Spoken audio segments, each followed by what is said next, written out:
ನುಪ್ಪಿಟ್ಟು ಮಾಡ್ತಾ ಇರೋದು. Welcome back YouTube channel.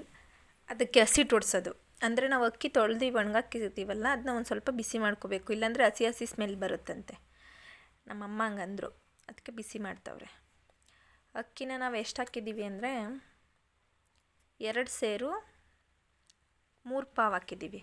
ಅದಕ್ಕೆ ಎರಡು ಪಾವು ಕಡಲೆಬೇಳೆ ಹಾಕ್ತೀವಿ, ಅಂದರೆ ಅಳತೆ ಮಾಡಿ ಮಾಡೋದು. ಅದರಿಂದ 2 ಪಾವು ಕಡಲೆಬೇಳೆ ಹಾಕಿ ಚೆನ್ನಾಗಿ ಹುರಿದು ಮಾಡ್ತೀವಿ ಅಷ್ಟೇ. ನೆಕ್ಸ್ಟ್ ಹೆಸರು ಬೇಳೆ ಅಷ್ಟೇ. ಏನಂದರೆ ಈ ಕಡೆ ಸೈಡು ಈ ಎಲ್ಲ ಪ್ಯಾಕೆಟೆಲ್ಲ ತಂದು ಮಾಡ್ಕೋಬೋದು, ಏನಿಲ್ಲ. ಈ ಥರ ಮನೇಲೂ ಮಾಡಿದ್ರೂ ಈ ಎಲ್ಲ ಚೆನ್ನಾಗಲ್ಲ ತಿಂಡಿ, ನಮ್ಮದು ಮುರಿದೋಗುತ್ತೆ, ಹಂಗಾಗುತ್ತೆ ಹಿಂಗಾಗುತ್ತೆ ಅಂತ ಹೇಳ್ತಾರೆ. ನಮ್ಮದೇನೂ ಇಲ್ಲ, ಸಿಂಪಲ್ ಇಷ್ಟೇ. ಎಷ್ಟು ಸಖತ್ತಾಗುತ್ತೆ ಅಂತ. ಅಕ್ಕಿನ ಕೈಲಿ ಮುಟ್ಟಂಗೆ ಬಿಸಿ ಮಾಡ್ಕೋದು, ಕೈಲೇ ಉರಿಯೋದು, ಹಿಂಗೆ ಕೈಲೇ ಅಷ್ಟು ಬಿಸಿ ಮಾಡಿಕೊಂಡ್ರೆ ಸಾಕು, ಹಸಿ ಸ್ಮೆಲ್ ಬರೋಲ್ಲ.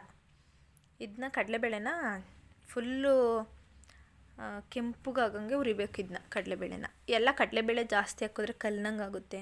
ಇಲ್ಲ, ಹಂಗೇನಾಗಲ್ಲ, ಟೇಸ್ಟ್ ಕೊಡುತ್ತೆ ಕಡಲೆಬೇಳೆ ಜಾಸ್ತಿ ಹಾಕಿದ್ರೆ.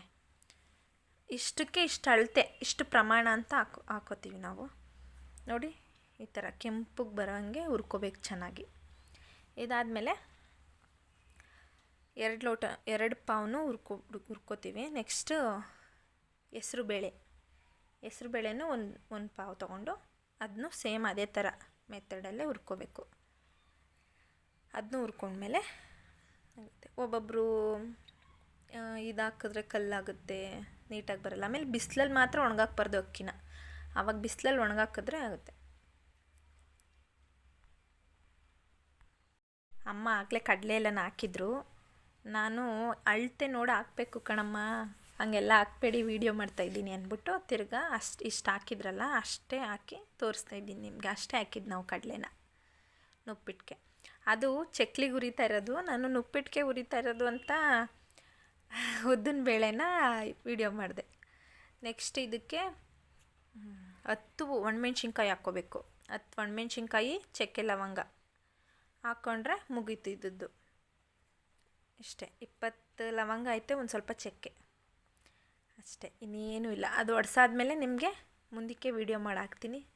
ನಿಮ್ಗೆ ತುಂಬ ಇಷ್ಟ ಆದರೆ ಪ್ಲೀಸ್ ಲೈಕ್ ಮಾಡಿ, ಶೇರ್ ಮಾಡಿ, ಕಮೆಂಟ್ ಮಾಡಿ. ಏನಾದರೂ ಹೇಳಿ, ನೀವು ಹೇಳಿದ್ರಿಂದ ತುಂಬ ವೀಡಿಯೋ ಮಾಡಬೇಕು ಅಂತ ಅನಿಸುತ್ತೆ ಅಷ್ಟೇ. ಬಾಯ್.